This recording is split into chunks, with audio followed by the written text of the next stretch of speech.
ಕಳೆಯುತ್ತಾಳೆ ಕಾವೇರಿ ತಾಯಿ, ಜನ್ಮ ನೀಡುತ್ತಾಳೆ ನಮ್ಮ ತಾಯಿ,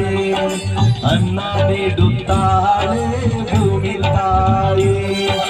ಮಾತು ನೀಡುತ್ತಾಳೆ ಕನ್ನಡ ತಾಯಿ, ಪಾಪ ಕಳೆಯುತ್ತಾಳೆ